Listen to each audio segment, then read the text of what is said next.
This webinar is brought to you by Cavallo and Core Biogenesis. My name is Hayley Hoffman, and I am a beauty industry expert, influencer, and thought leader, and I will be your moderator today. We have right now on screen with us is Tony Abboud from Core Biogenesis and Dr. Hadley King, a board-certified dermatologist. So we're just saying hi to everyone. If you just like to put in the chat like your name, where you're logging in from, and we just love to see who's here. Maybe we know you, maybe we don't. Maybe other people know you, and it's an opportunity to say hi. Oh, we have the first one, Nicole from Germany. Wow, thank you so much, Nicole. Mindy, hi Mindy, Sanjay.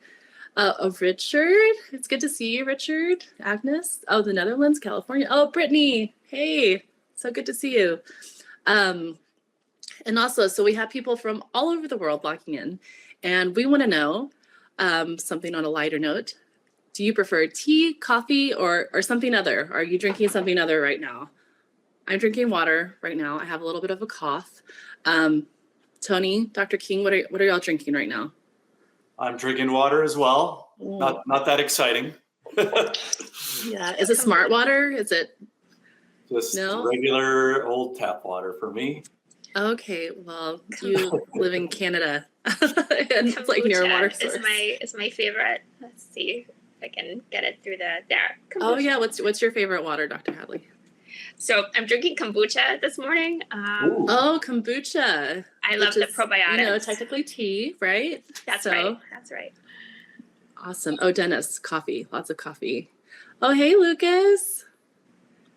Water. Okay, we saw some people rolling in. Almost time for a glass of wine over here. I'm always looking for wine time. Okay, great. Well, we have a few more minutes until we get started. We just wanted to make sure that people have enough time to log in, get settled in. If you're just joining us now, you are in the webinar for Beyond Retinol, Unlocking the Next Generation of Anti-Aging with Growth Factors. So we have a great presentation, discussion coming up. We will be doing polls, had 3 different polls at the end of each section in the webinar. Also, if you have any questions throughout the presentation, you can click on the Q&A and enter your question, and we'll be answering those questions at the end of the session. People are coming in from all over the world, so it's very exciting, and we're just so thankful that y'all have taken the time to come and join us today. I think the winner of our first poll is water. So water. Okay. Did a quick little tally. Yes, water is great. We're made up of a lot of water, right? Dr. King, what is that percentage that our body is made up of water? Is it 80%? It's a high percent. I don't remember exactly. Sorry. I don't know either. Yeah, so I have heard something interesting. Just like as our makeup is water, we are also like vibrational beings, which I thought was an interesting comment of just how like water is the conductivity of water and how we experience frequency. So Mark has informed us it's 90% plus of water. So thank you, Mark. Thanks for Mark for providing that great insight. We got such an intelligent audience here today. I love it. We do. Yeah, it's really exciting. Okay, well, we are going to go ahead and get started. Thank you all so much again for joining us for the Beyond Retinol seminar, webinar, Unlocking the Next Generation of Anti-Aging with Growth Factors. So we have a really exciting discussion. Retinol has been at the forefront. It's kind of this resurging ingredient that has been on the market for a long time, and but there's always something new coming up too as we've increased our the technology as more innovations come about. So let's see here. We're going to dive in. First, we have just going to go over our agenda. We've already done our welcome and housekeeping. The speaker introductions. I would like to introduce Tony Abboud and Dr. Hadley King. I'm going to be doing a section on the medicalization of beauty and trends. Then we'll have an audience poll. So if you want to participate in the poll, we want to hear from you. We want to know what's important to you as individuals, individual contributors to the beauty industry. If you go on to the top right-hand section of your screen, there's an interaction, a little zigzag. Click on that. That's how you participate in the poll. So we'll have 3 of those. So after I speak, then Dr. Hadley King will speak on growth factors in dermatology.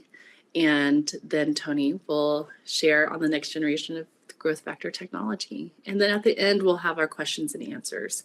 So if you do have a question, we will get to it. And this is a highly technical, the potential to be highly technical. So we might not be able to get to every question, especially if it's a technical question, but please put it in the question, the Q&A section, and we'll make sure that we get back to you, even if we're not able to address it here during the webinar. So our webinar host is Cavallo. It's the world's largest platform for personal care ingredients, and it's connecting brands with suppliers to speed up the product development process. So I've personally been working with Cavallo and have utilized their platform since before they were Cavallo. And I found them because I was looking for sustainable solutions, and I needed a way to find sustainable ingredients, sustainable stories, sustainable sources. And Cavallo has been a wonderful resource for that. And that's what makes them different from other search platforms, ingredient search platforms. Also, we have Core Biogenesis. Thank you, Tony. Tony is the head of cosmetics for Core Biogenesis. They are a French biotech company. And they bring high-value compounds through plant technology for cosmetics and life sciences. So Tony's always at the forefront of doing really interesting things, really interesting technologies. Right, Tony, we've worked together for about 17 years from the beginning on some really special technologies. So we thank you so much again for bringing this to the beauty industry. So if you have a chance, please follow them, sign up for their content, their newsletters, to be part of their user group, because this wouldn't be possible without our webinar host. So again, my name is Hayley Hoffman. I'm the founder of Dandi Day, beauty influencer, thought leader, scientist, and I'm just moderating the discussion today. We are also welcoming Dr. Hadley King. She's a board certified dermatologist. So thank you so much, Dr. King, for being with us. And you're coming in from New York, is that correct? Yes, thank you for including me. I'm a board certified dermatologist in New York City. I specialize in skin cancer, acne, cosmetics, and skincare. And I'm excited to be a part of the webinar today. Thank you for joining us. Absolutely. Well, we're so excited to have your expertise, and you're working with patients every single day. And so as we, as product creators, make products for users, we need that connection. We need to know like what's really happening. What is the other side of the consumer need? So we really appreciate and look forward to hearing more information from you.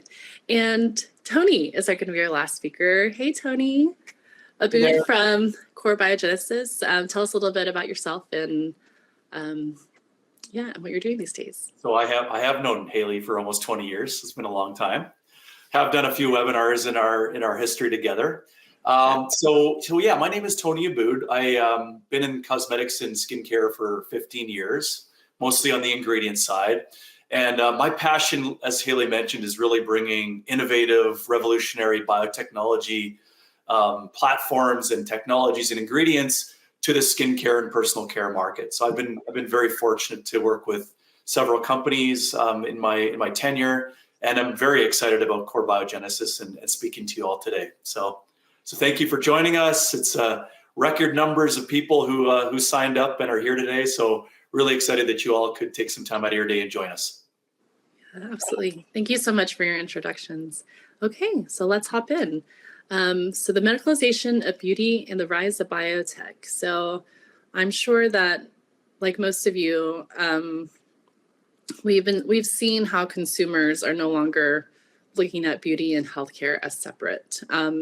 It's really more of a, a holistic approach to How do we take care of ourselves, and how does that reflect in like on our skin and anti-aging and in the processes of aging? So there's not this separation as we've seen in past decades. And of course, in 2024, consumers are smarter, they're better educated, and the demand has grown more and more for beauty products. Now, as professionals, we understand some of those factors from a capitalist standpoint. The margins are really high, it's something of interest. Consumers want to look good, they want to feel good, but also we have AI, artificial intelligence, gives consumers so much more targeted information, and they're equipped with at scales that we're trying to keep up with as an industry. We have this overlapping growth between beauty and aesthetics. So even like you hear on TikTok or Pinterest, it's like, oh, what is your aesthetic? So people are looking to have this this aesthetic that is just beautiful. And so that could be everything from the color palette of their clothing, their living room, their bedroom that matches with their makeup palette. So we see how this is, our worlds are really merging together when it comes to beauty. And for the medicalization of beauty, we see because of the increase in technology that's available to us, the consumers are asking for more efficacy, but they want to know that their products are safe. And that has been a really big and important discussion in terms of sustainability and health. So we want efficacy, but we want safety. And that's one of the things that consumers are really asking for. So an interesting thing that's happening in the marketplace is that we've looked at over the past since 2020, kind of the projections in this next half of the decade for the biotech market, and this is just for the United States, for the US biotech market to really grow by over 12%. And with this growth, we have more potent ingredients available to us through these different methods. We have, the DNA sequencing, tissue engineering and regeneration, fermentation, nanobiotechnology, cell-based assays, chromatography, PCR technology, and then other technologies that are available to us that fit into this biotech category. So I believe Core Biogenesis would fit into the other section of this biotech, but it's going to be interesting to see how this increases our ability to be more sustainable and to have targeted techniques available to the marketplace. So this is one of the reasons why the medicalization of beauty is possible, is we have more options and science is advancing very quickly. So we're going to get to our first poll, and let's see, if you go to interactions, I'm going to start the poll. And please participate by clicking on the little zigzag that says interactions. And we want to know which trends excite you the most in addressing consumer demands for faster, more effective skincare results. Is it biotech? Is it research into other plant extracts? Is it improvement on legacy ingredients or different studies? So we want to hear from you. And this helps guide us in understanding like where we can provide better solutions to you as product developers, researchers, scientists. We have about less than a minute on the poll left. If about half of you have participated, if you Getting a lot of good participate. There's no right or wrong answer. You're getting lots, Hayley. You're doing just excellent, working really well. Good. Okay, we have about 30 seconds left. And it's always interesting. I mean, everyone has different needs based on their job or their aspect of research, how they approach the customer, how they're getting paid. Like it all is dependent. So, okay, we have 8, 7, 6, 5. Get your answers in. Okay, we are going to end the interaction. So our results for the poll. Biotech. This was not planned or rigged. So it's nice to know that you're in the right spot. And then research into other plant extracts. Okay, improvement on legacy ingredients. We had about 12% in different studies, about 9%. So the different studies actually kind of surprised me. I thought maybe people would want more, but yeah, great. Well, you're in the right spot for biotech. Okay, and so let's see here. We're gonna go back to, thank you for participating in the poll, everyone. And next we have Dr. King. Please take the floor. Thank you, Hayley. So growth factors in dermatology. We know that growth factors play an important role in the homeostasis of the skin and in wound healing. These are factors that tell our skin cells when to divide, when to grow, when to produce proteins like collagen and elastin.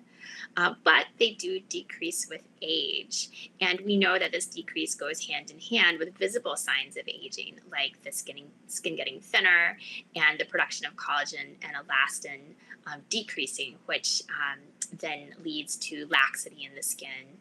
And also wound healing becomes slower.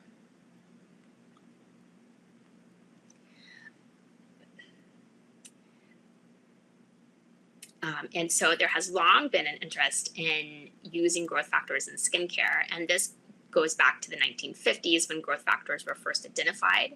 And then in 2008, the first study was published that showed that applying topical growth factors, specifically EGF or epidermal growth factor, was able to promote healing, wound healing, and also the healing of ulcers.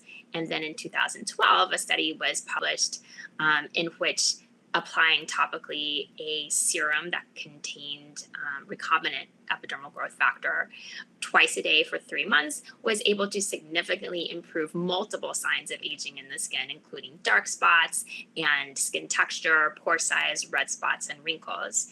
And so then, of course, this idea of harnessing the power of growth factors in skincare became more and more of a growth area. So the mechanism of action is that these growth factors are basically messengers. They are chemical signals that bind to specific receptors on the surface of skin cells, and then this sends instructions to the cells about when to divide, when to manufacture proteins like collagen and elastin, and that's fibroblasts are the names of the cells in the skin that produce collagen and elastin, and so they have these receptors on their surfaces, and when the growth factors bind to these receptors, then there is a cascade of messages that get sent, and this ends with the production of these proteins.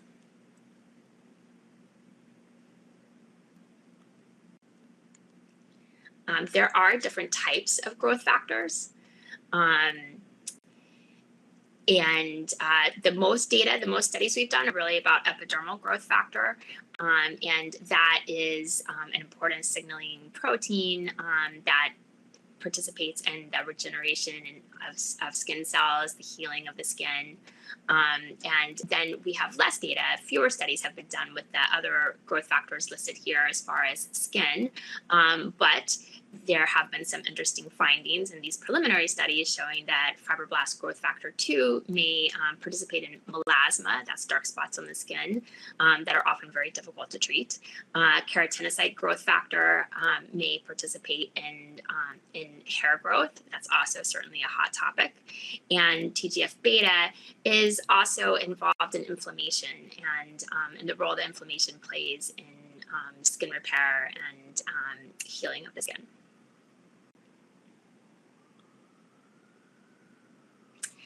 So retinoids have long been considered beyond sun protection, the most proven topical option that we have for anti-aging of the skin. So they've been the gold standard, really. And we know that retinoids work they're vitamin A derivatives, and they work by binding to retinoic acid receptors in the skin. And then this acts as a transcription factor, and that makes them very powerful. And they can produce changes in the skin cells that lead to skin cell differentiation and the increased production of collagen and elastin. They increase the cell turnover, and they also can decrease discoloration and make skin cells and keratin less likely to clump together. That's why it's helpful for acne also. So retinoids, I do think they are great, but the downside is they can be irritating to the skin. So especially when you first start using them, or when you increase the potency of a retinoid that you're using, this can result in a phase called retinization. And that means the skin can get inflamed, flaky, red. The skin barrier is impaired. So then when you use other products, they can sting or burn. And this improves usually as people continue to use retinoids, and especially if they're also supporting the skin barrier. But there are certainly people who have sensitive skin who really have difficulty tolerating retinoids. And they also, even for those of us who tolerate them, there still can be times when the skin peels, and we have to be careful about the skin being more fragile. So for example, if you're getting waxy face, that can be an issue because the skin can come up with the wax. And so that's why it's great to have alternatives, and the potential power of topical growth factors is very interesting here. And even for those of us who can tolerate retinoids, they also can be used together. So so using different ingredients that are able to work synergistically to address the aging of the skin, to help with repair and wound healing, is ultimately, I think, the most powerful option.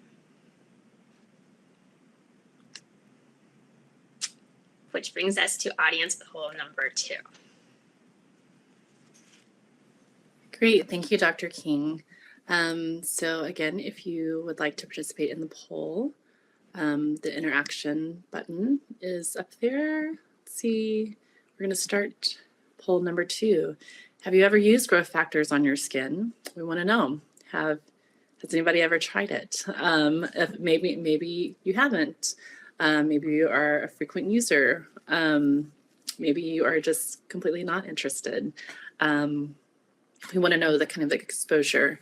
And so, Dr. King, I just had a question while we're doing the poll. There's a lot of discussion in the industry about retinol, retinoids, and then coming from a sustainability side, when we think about the medicalization of beauty, we talked about efficacy and safety. We're talking about anti-aging. What is your recommendation as a dermatologist? Like, at what age is anti-aging really anti-aging? Because we see children really, like in adolescence and puberty age, trying to use products that have retinol.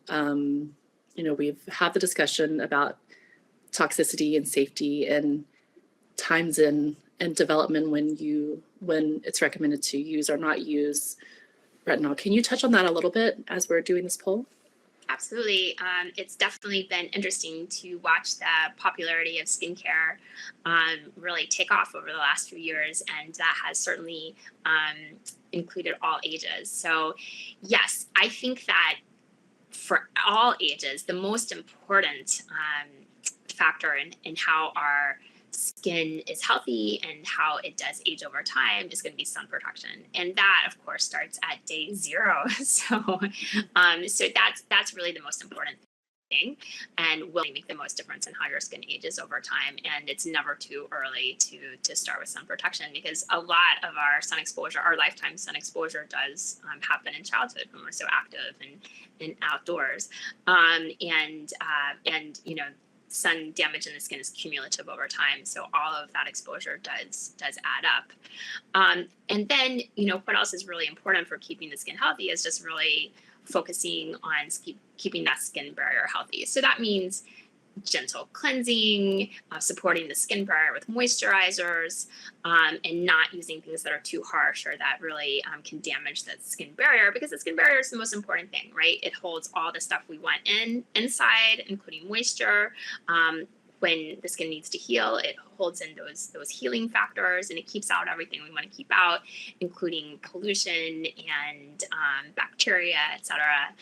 So that's really the most important thing over time with keeping the skin healthy. It also, of course, keeping the skin barrier healthy does help with sun protection as well.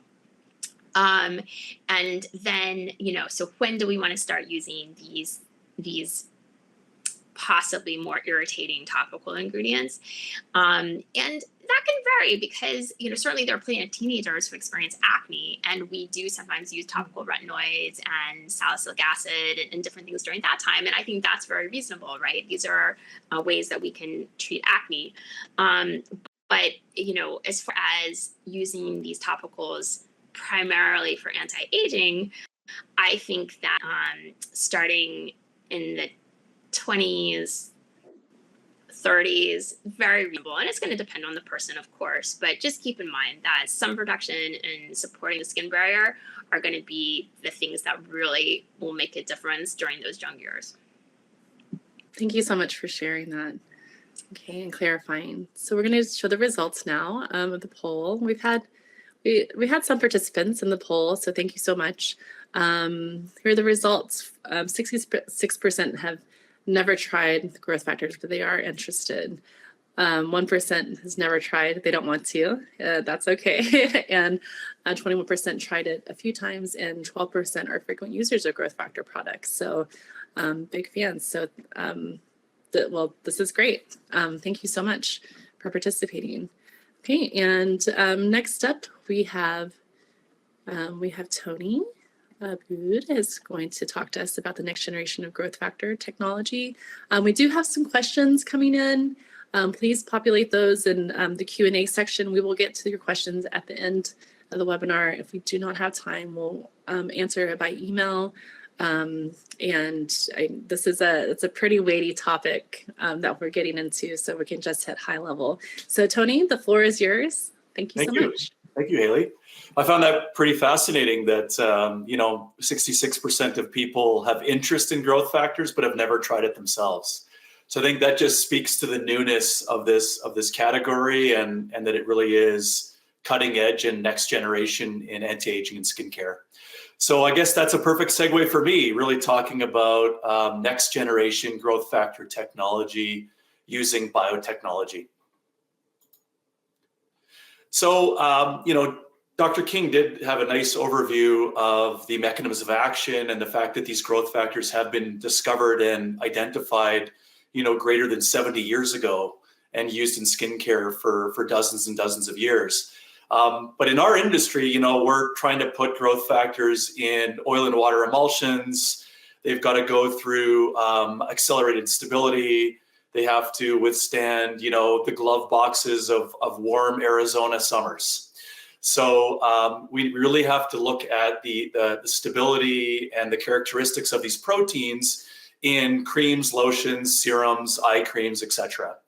And if you really look at this category in general, this may be one of the reasons why it's still a burgeoning field.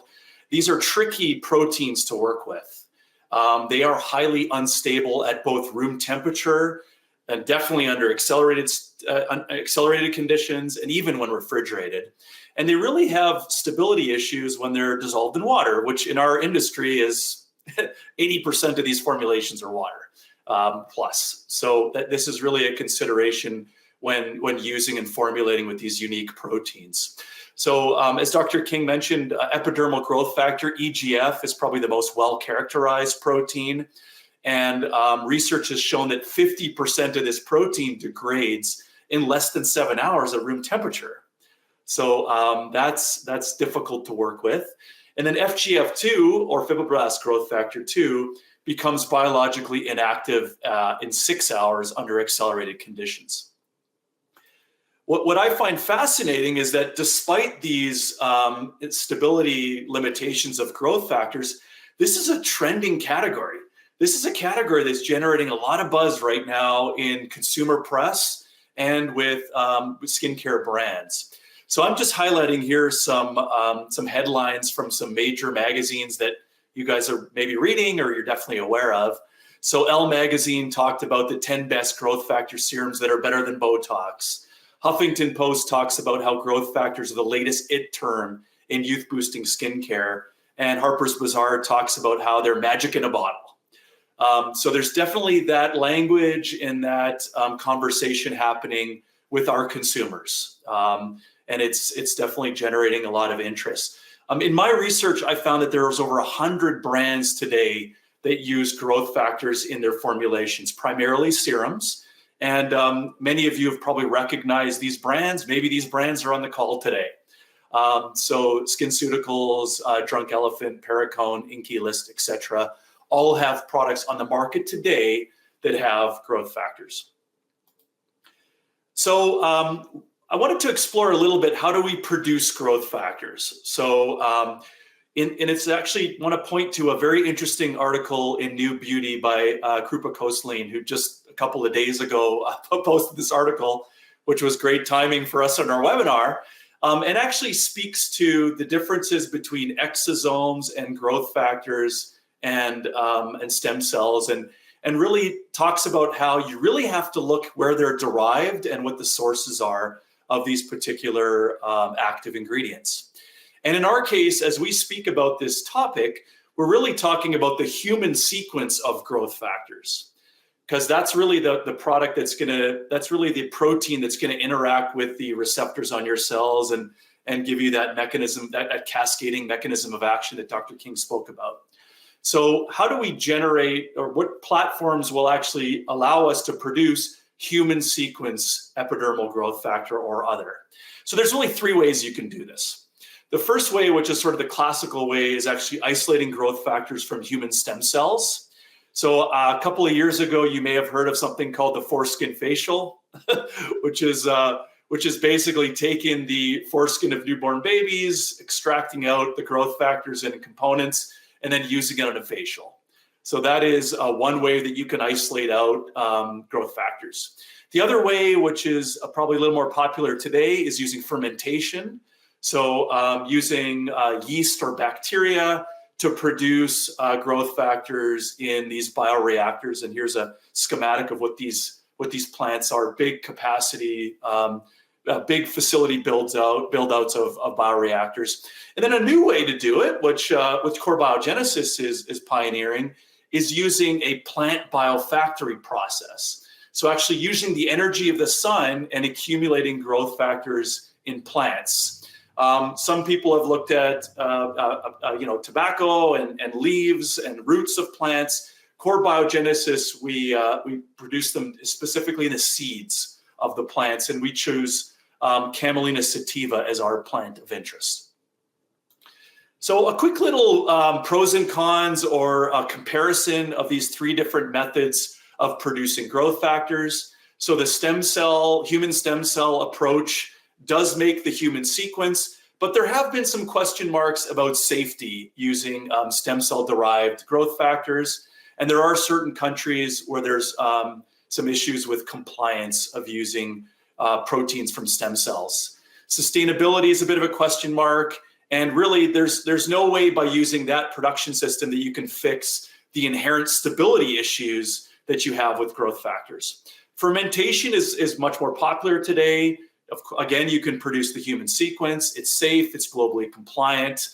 There are some question marks about sustainability. They do require a huge capacity build out, carbon intensive approach, a lot of downstream purification required. And again, you're only able to make the naked protein, as I call it, the protein by itself. So we think we have a new and novel approach with plants, using whole plants as a system. You can create the human sequence.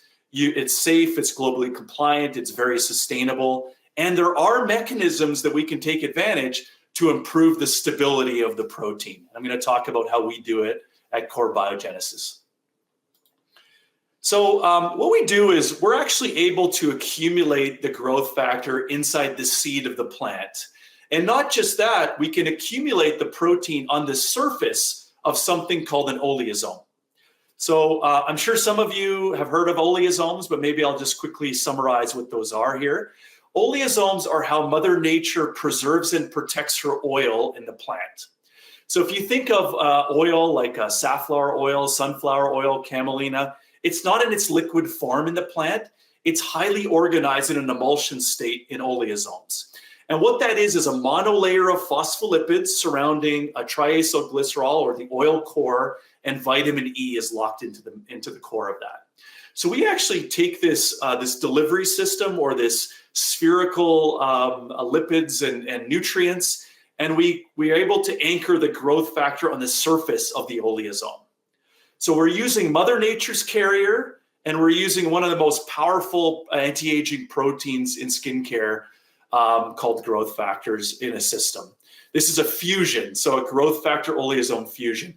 And I want to compare that directly to a naked protein. And we already kind of saw what naked growth factors, how some of the stability issues that many people have been talking about for years with this category.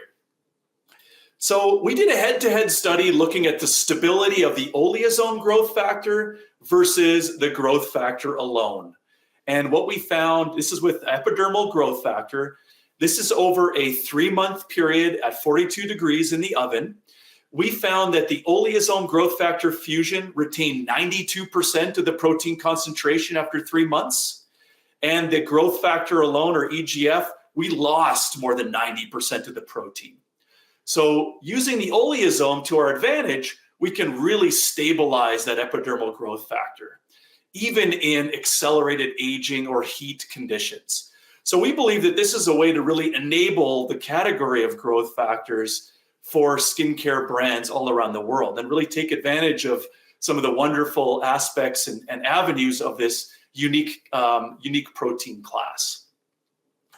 So you're probably wondering now, okay, Tony, cool, it's stable, that's great. Does it actually work? Is it actually biologically active on the skin? Does it actually do the things that Dr. King mentioned around anti-aging? So we wanted to test that in a study. Our research question was, do oleosome growth factor fusions address the primary signs of aging in vivo? And we really looked at the 4 primary signs of aging: the appearance of fine lines and wrinkles, the loss of collagen, which leads to sagging and unfirm skin, uneven skin tone, which leads to dark spots and hyperpigmentation, and lastly, a compromised skin barrier, which leads to dryness and irritation. So our research question was, do these fusions interact with the skin and mediate some of these aging consequences? So just for sake of the argument here, Porphyria is the trademarked active for the FGF2 oleosome fusion, and Povita is the trademark for EGF oleosome fusion. They're the 2 actives that are available today. So we're quite proud of this study. Not many ingredient companies do placebo-controlled studies, but we felt that this was something that was very needed to show that the active in question was really bringing the advantage, or the clinical result. So this was a study that we did in collaboration with a contract research organization in Italy.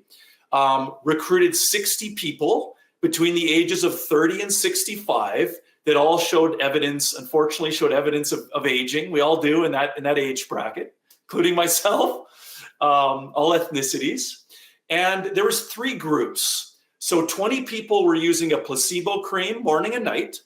20 people were using the same exact cream, but with 1% Povita, which is the EGF oleosome, morning and night. And then 20 people were using the same base cream with 1% Porphyria, which is the FGF2 oleosome. You can see here the ingredients. All the ingredients are the exact same in all treatment groups at the exact same concentration. So we really wanted to see the effect of the active and negate the effect of the placebo. Measurements were taken at 14 and 28 days by trained professionals. Okay, so again, for sake of time, I'm gonna just go over this at a very high level. If you wanna really dive into the data in more detail, I'd be happy to do this and send you the actual report.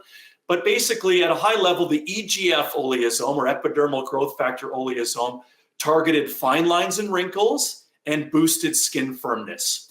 So you can see here a panelist in our study after 14 days, there's a pretty dramatic improvement in fine lines and wrinkles around the crow's feet, around the eye area. And then quite a big boost in skin firmness. So 21.8% improvement in skin firmness after only 14 days. And that was 7.7 times better than the placebo, highly statistically significant. So it's definitely the EGF oleosome seems to really boost skin firmness and improve the appearance of fine lines and wrinkles. As Dr. King was mentioning too, the FGF2 has been shown in the literature to help with melasma and spots and melanin. We found the same thing in our study. So the FGF2 oleosome reduced melanin by 14.8% in only 14 days. So again, this is why growth factors are so sexy. They do things quickly. They move quickly on the skin. This is a protein that our skin already makes. And all we're doing is we're topically reintroducing it so that it interacts with those receptors. So to have a 14-day improvement in hyperpigmentation, I think is quite interesting. And then lastly, what Dr. King mentioned as well is retinoids are irritating. They hurt your skin barrier a little bit at the beginning.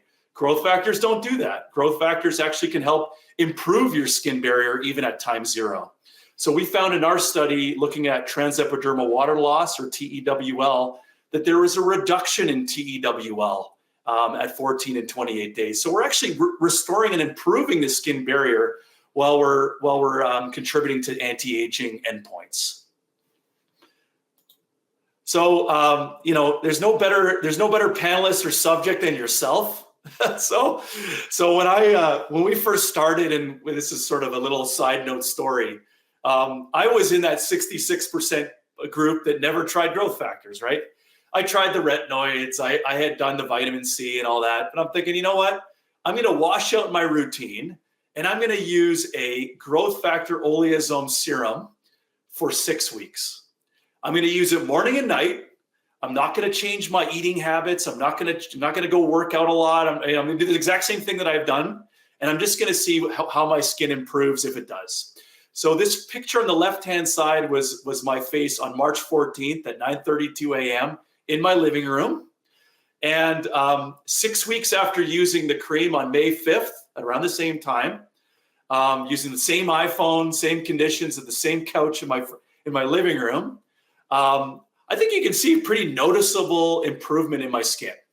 And I think the biggest improvement is really on the jawline, the tightening of the jawline, and also I would say under the eyes. So I am a living and breathing panelist. I'm the 61st panelist in the study, and definitely noticed an improvement of using growth factors on my own skin. So that concludes my section. Maybe Hayley will jump into the last poll, which I'll let you introduce. Yeah, thank you so much, Tony. I'm jealous I didn't get a chance to try this. I was not part of the group, but based on your before and after pictures, I'm very, very impressed. So you can make it happen, Hayley, no problem. Okay, we'll work on that. So again, our last audience poll, number 3, how interested are you in exploring growth factors in upcoming project? If you are extremely unlikely, neutral, likely, or extremely likely, please let us know in the interactions. We have had some more questions in the Q&A section.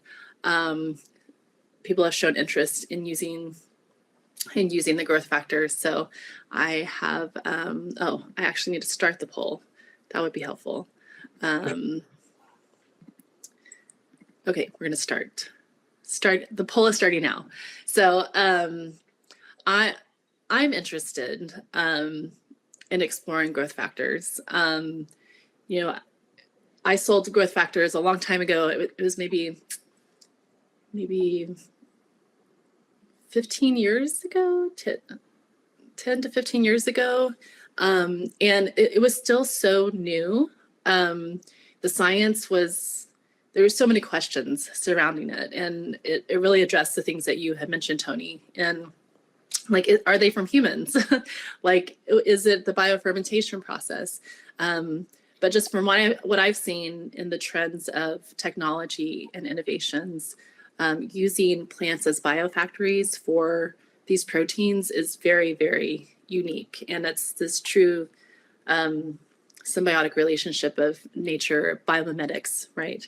How Yeah. we are mimicking things that are happening in nature and using them to benefit, because we are all part of a living system, right? This is why I think biology is so cool. So it's the study of living systems. And so we have about 13 seconds left. We've also had some more questions come in. And let's see, we're going to...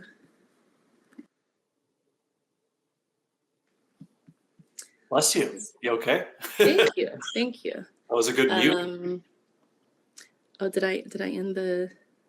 Okay, it's ended. Let me share the results.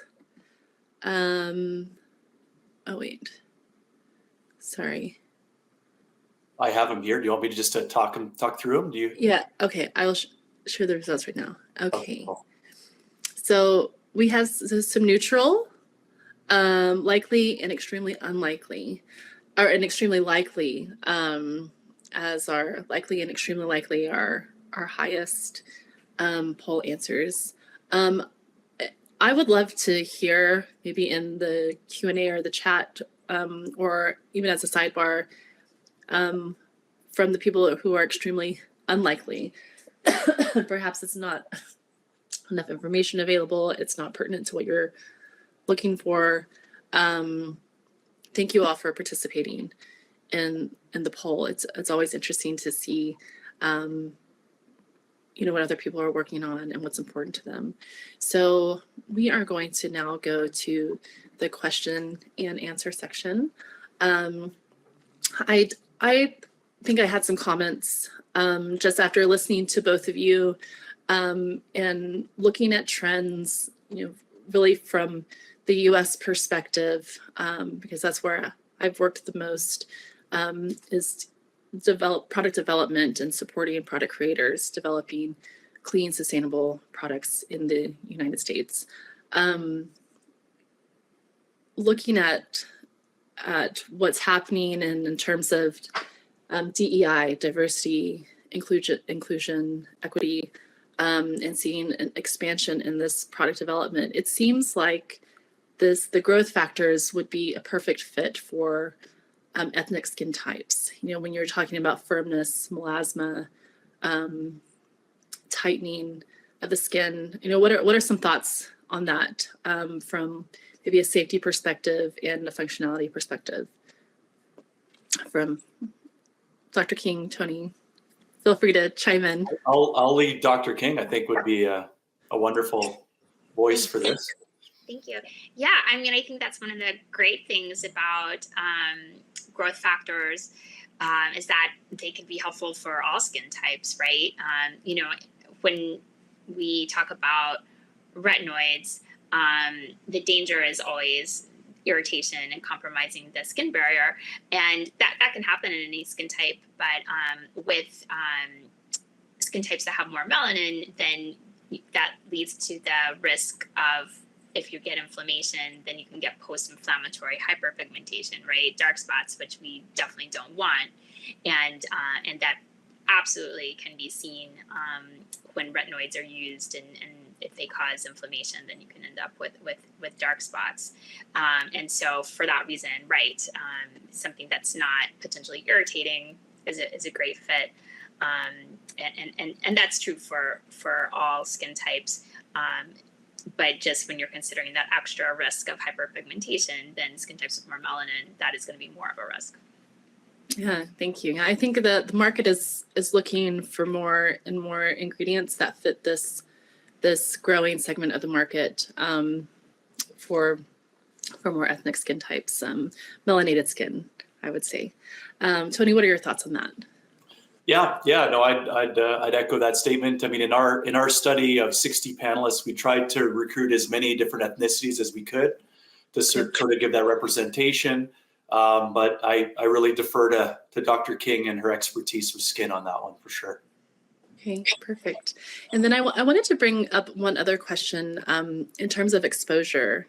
Comparing retinoids. I've seen a commercial on TV where now retinol is being put into a body wash. And, as someone who's worked as a chemist and knowing the thresholds of exposure, for retinols in formulation, I was a little bit concerned. Not to say that this company didn't do their due diligence, but looking at exposure, Tony,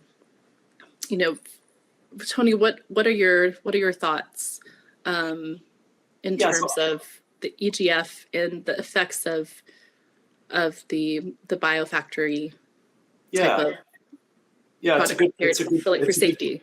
It's a good question, Hayley. So with the growth factors, I mean, this is one of the advantages of that particular class of proteins is you need very, very minute concentrations of the protein to mediate an effect.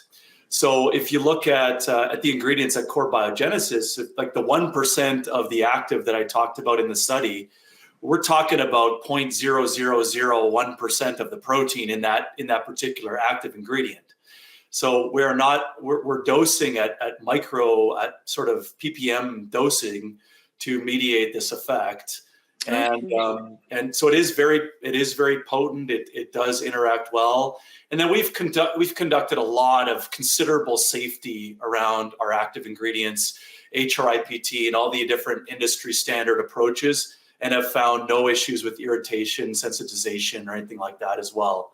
So I think that's one of the beauties of growth factors. You really do not need a lot to mediate the effect. That's great. And then I just think about some of the safety concerns, as a woman, childbearing age. I think that's something that has been a large topic of discussion for people here in the U.S. At least the product developers that I've worked with. It's like, how do we protect our bodies? And during those reproductive years. Dr. King, do you have any comments on that? Yeah, I think one of the great things about the clean beauty movement over the last decade or so is that we are paying more attention to the ingredients that we're using topically because, yes, we do absorb some of these ingredients and we should know if there's the potential for danger there. And yeah, I think we have a long way to go. I think there's a lot we don't know. Certainly, we know that higher doses of systemic retinoid exposure can have devastating effects to a developing fetus, for example.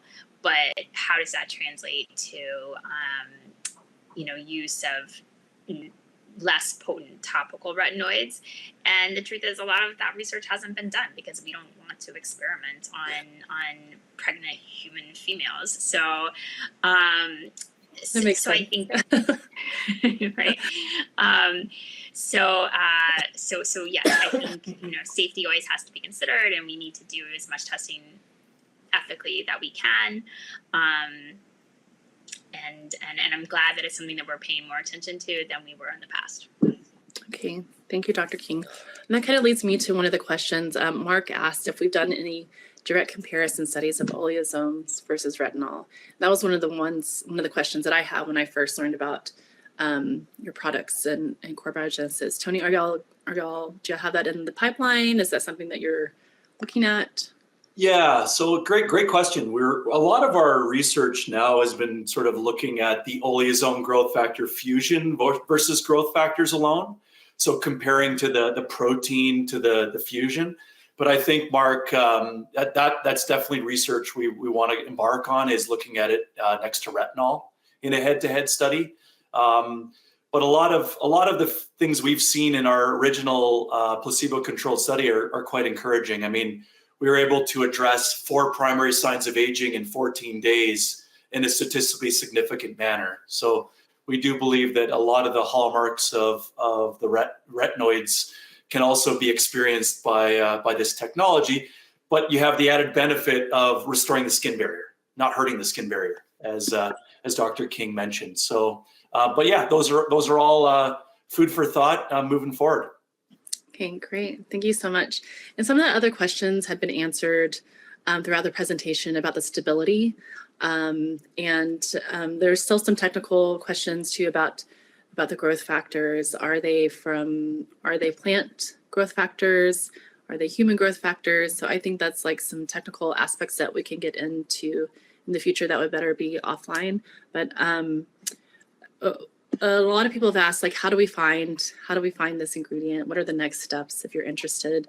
So we just have some, if you go onto Cavallo, you log in, and this will be your screen when you're looking for ingredients. So if you click on ingredients, you can do a search.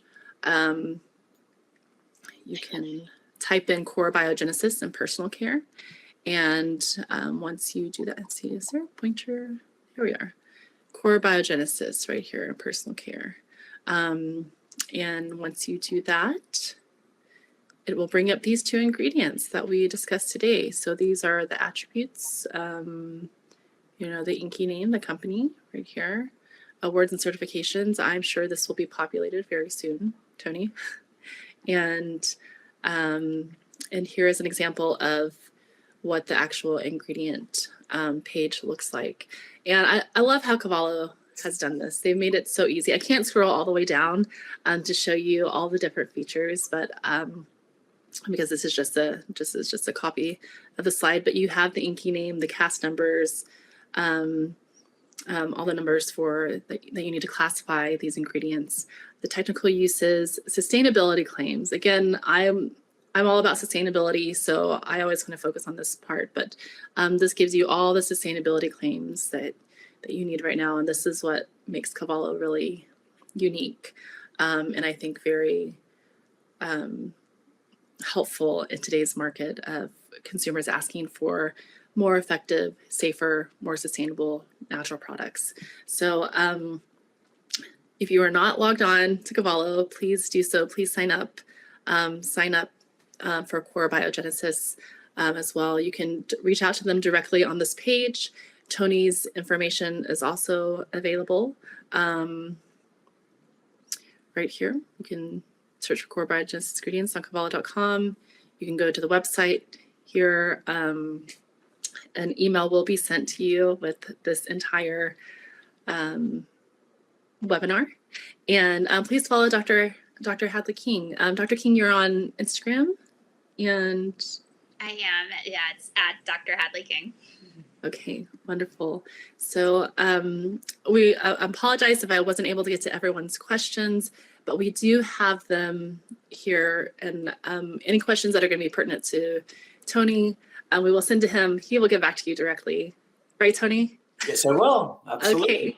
And we just thank you all so much for spending this time with us. And we also want to recognize if you're here in the US or just anywhere going through some hardships, we know that there are the hurricanes that have hit the East Coast. We asked Krupa, who had contributed to New Beauty Magazine, if she could join us. And we just wanted to highlight her work and as a thought leader. And we know that she's kind of faced with a hurricane. So we just want to recognize that for everyone here today. We're here as a community. So we thank you so much. I learned a lot. I'm excited, and we will see y'all again soon. Okay, y'all make it a great day. Bye. Thank you. Bye, everybody.